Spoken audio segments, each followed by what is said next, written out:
Okay, let's unpack this. I want you to picture a specific scene. It's, the middle of the night, or maybe it's that gray, hazy time just before the sun comes up. You're holding a baby, or maybe you're at the kitchen table waiting for a teenager to walk through the door. You look at the wall, the air in the room just feels thick. Yeah. You check the clock, and you swear the mechanism must be broken because it has only been 20 minutes since you last looked, but your body is screaming that it has been 3 hours. It feels like a glitch in the Matrix. Exactly. It's not just fatigue, it feels like the actual physics of the room have shifted. Like gravity is heavier or something. Right, like time is moving through molasses. Yeah. And that disorienting universal feeling is exactly where we are starting today. We are doing a deep dive into this fascinating, almost haunting essay by the writer and philosopher Pedro Malha. It's titled Time That Will Not Hurry. And this is a heavy hitter. I want to set the stage right away. Malha isn't interested in giving you, time management hacks. Oh, thank God. He isn't going to tell you how to optimize your school run or meal prep your way to sanity. We have enough of those lists, I think. We really do. Malha's argument is it's much more radical. He posits that parenting isn't just a set of tasks or a social role. It is a fundamental shift in the lived condition of time. A lived condition. Wow. He argues that when a child enters your life, they bring with them a different temporal zone 1 that defies our standard laws of efficiency and physics. That sounds so intense, but when you read the piece, it just feels incredibly validating. So our mission for this deep dive is clear. We're going to explore why time in parenting refuses to respond to pressure. Right. Why it won't speed up when you're desperate for a break, and why it absolutely refuses to slow down when you want a moment to last. And just a heads up for everyone listening, Malha is very specific about how this time feels. He argues that clocks are actually, deceptive in this state. They really are. So to honor the text in the experience, we're going to avoid looking at the clock today. We aren't going to talk about specific numbers. We're talking in rhythms. The deep night, the gray morning, the afternoon lull. Which is honestly more accurate to the experience anyway. When you've been awake for 3 days straight, the numbers on the microwave don't mean a thing. They really don't. So let's start with Malha's central premise. He describes a specific entity he calls time that will not hurry. He treats it almost like a physical substance. He does. He says it enters the house with the child. Yeah. And he says this time is physically intrusive. It settles into the body. It's not just an idea in your head, it's a sensation in your limbs. That line that grabbed me immediately is that heaviness in your bones when you're just trying to stand up. Precisely. Malha describes how this time accumulates weight in ordinary moments. He writes about nights that last longer than clocks allow. It's a violation of the body's natural rhythm. Totally. You are awake when every single biological signal in your history is just screaming for sleep. Or the reverse. He talks about mornings that begin before rest has finished. It's that jarring feeling of being pulled into functionality before you're actually a person again. I think every parent knows that specific shade of gray light in the window where you realize, okay, this is happening, I have to be on. It's relentless. But here's the thing that always trips me up, and Malha really drills into this paradox. Okay. If the nights are so long, if the mornings are so early, and the days are so repetitive, why does the year just vanish in a blink? The great contradiction. The days are long, but the years are short. The classic cliche. Yeah, but Malha goes deeper than the cliche, doesn't he? Oh, he does. He analyzes the mechanism of why this happens. Oh. Uses this terrifying image. He says years collapse into single images. Collapse. That feels violent. It is a kind of violence against memory. He notes that because the days are defined by such extreme repetition, the brain just stops recording them as distinct events. A habit disappears without a closing ceremony. I mean, think about it. One day, a hand no longer reaches for yours to cross the street. You don't remember the last time they did it. It just stopped. It just stops. Yeah. A voice drops an octave. So the parent stands inside this paradox, where the immediate moment feels endless, stuck in a loop of feeding or soothing. But the timeline of the child's life feels incredibly brief. It's like living in 2 time zones at the same time. You have real-world time deadlines, schedules, the speed of modern life where we measure productivity. Right. And then you have this parenting time, which is circular and slow. And that structural incompatibility is where all the suffering comes from. Malha calls this the refusal of efficiency. This is the part that I think causes the most friction for modern parents. We are trained from school through our careers on a very simple equation.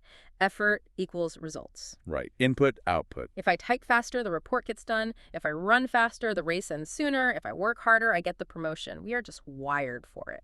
That is the logic of the industrial world. It's linear.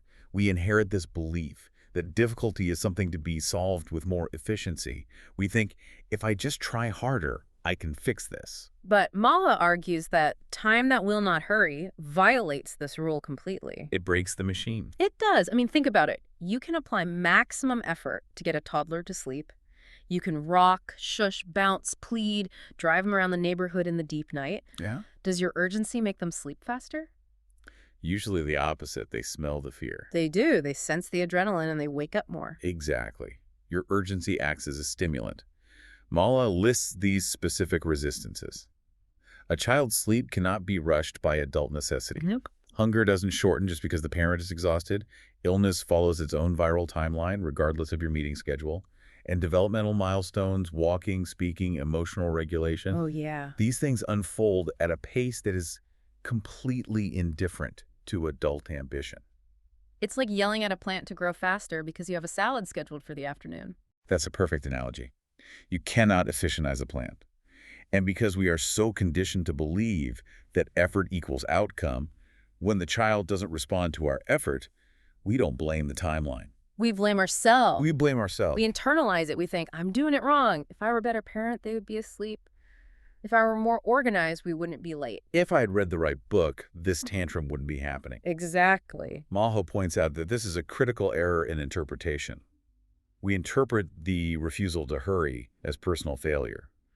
But he argues it is a structural reality. It's not about you. It's not about you. It's No. about the nature of the time you are inhabiting. Yeah. And the mismatch between your desire for speed to get through the phase and the child's absolute need for slowness creates this immense strain. You feel trapped. Life on hold. I've said that exact phrase. I'll get back to my life when this part is done.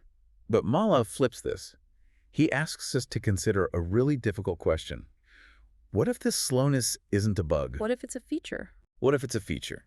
He calls it the intelligence of slowness. Okay, sell me on this. Because when I'm cleaning up the same spilled milk for the third time in the gray morning, or reading the same board book that I have memorized, it doesn't feel intelligent. No. It feels like Sisyphus pushing that boulder up the hill. It feels futile.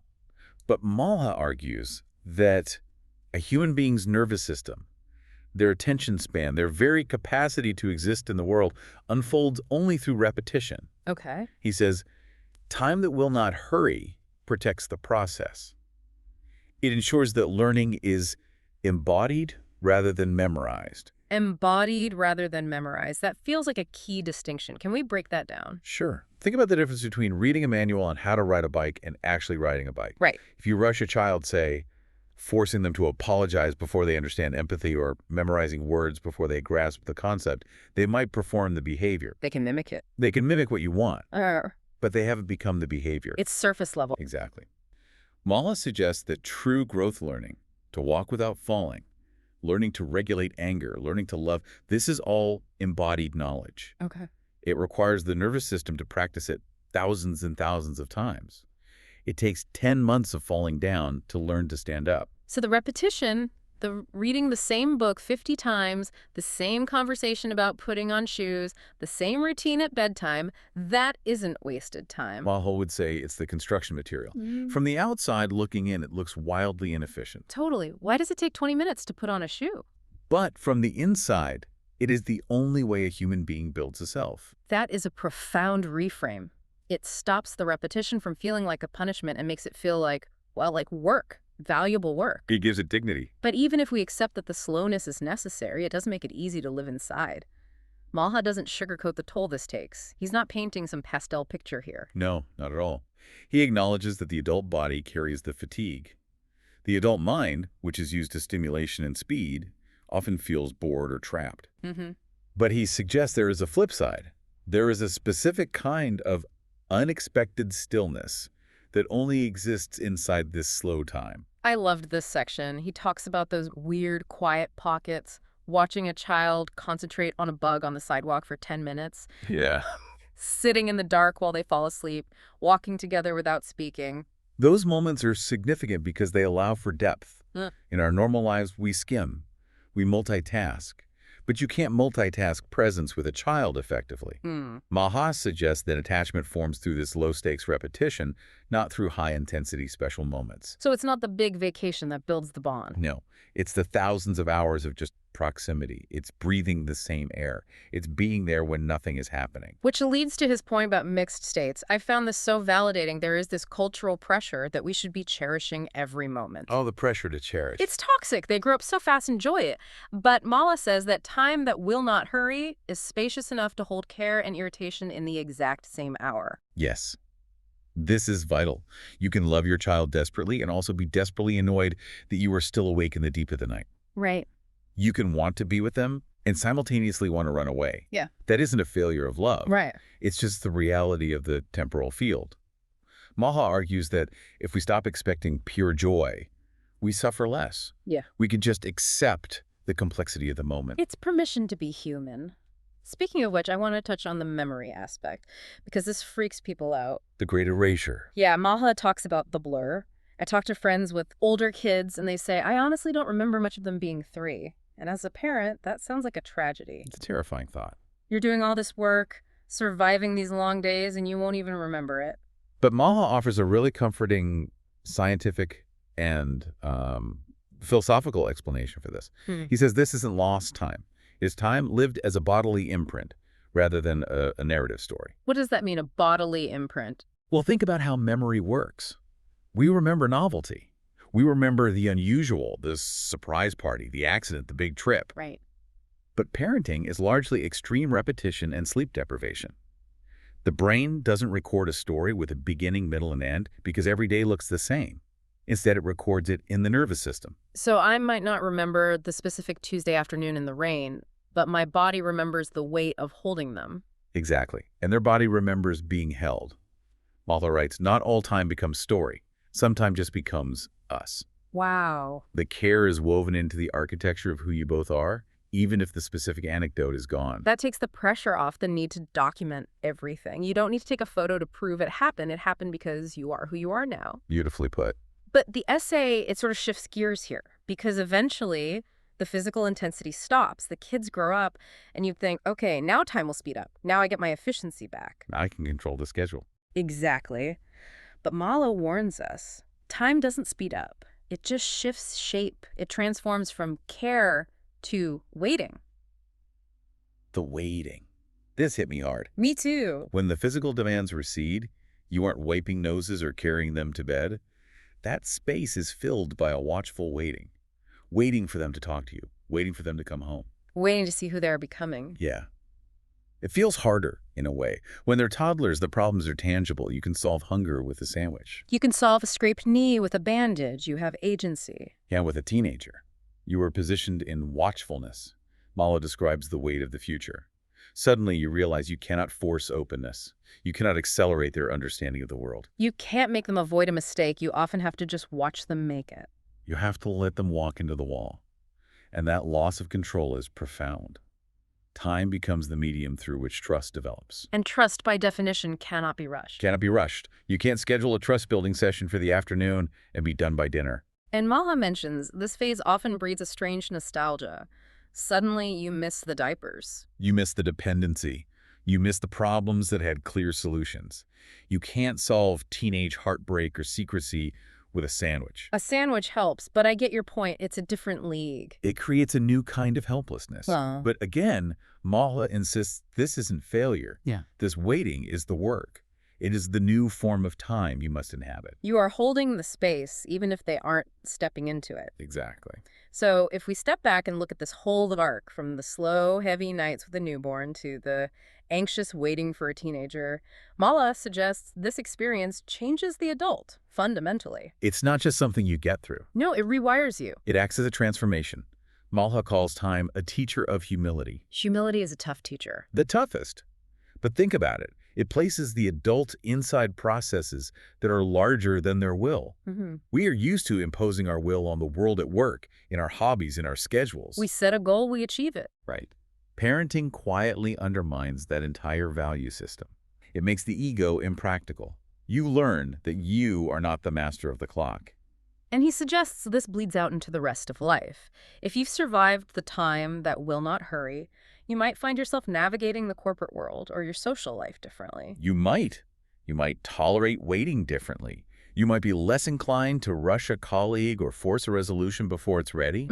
Not because you've become a saint, but because, as Malha says, you have lived the truth of slowness in your bones. You know that some things, growth, healing, trust, cannot be rushed without damaging them. It changes your baseline. You stop fighting the current. We're coming to the end here, and I could be thinking about his final concept of presence. Yeah. We hear that word constantly on social media. Be present, soak it up. It always feels like another thing I'm failing at. Like I need to be in a state of Zen bliss while my kid is screaming. Malha's version is different, and I think much more achievable. He argues that presence isn't about perfection or enjoyment. It is about continued participation. Continued participation. That sounds almost bureaucratic, but I like it. It's practical. It's simply showing up. Yeah. Even when nothing appears to be changing. Even when it's boring. Even when it's hard. So presence is just the act of remaining in the room when the time refuses to hurry. It's standing there in the doorway, waiting. It's sitting in the dark chair, rocking. That is a huge relief. The job isn't to be happy about it all the time. The job is just to stay. Exactly. It is the basic condition of care. It is ordinary, often unseen, and absolutely essential. So what does this mean for the person listening right now? Maybe they're in the early hours, pacing the floor with a colicky baby. Maybe they're staring at the ceiling, waiting for a key in the front door. I think Malhad's inviting us to stop arguing with the clock. The fatigue you feel is structural, not personal. You aren't doing it wrong. You're just doing it in a different time zone. And recognizing that doesn't fix the sleep deprivation, it doesn't make the toddler put their shoes on faster? No. No. But it removes the self-judgment. And that is a heavy weight to put down. It allows you to surrender to the rhythm rather than fighting it. It allows you to say, okay, this is the time I'm in. Exactly. Before we wrap up, I want to leave everyone with a thought to mull over something that really stuck with me from the end of Malha's piece. We spend so much energy trying to make things happen now. We want the milestone, we want the behavioral fix, we want the phase to end. But Malha suggests that the growth is happening in the silence, in the repetition, in the waiting. The invisible work. Right. So here is the question. If you stopped arguing with the clock, if you just accepted for a moment that this time will not hurry, what invisible growth might you finally be able to see? That is a question worth sitting with. Thanks for diving deep with us today. We'll see you next time.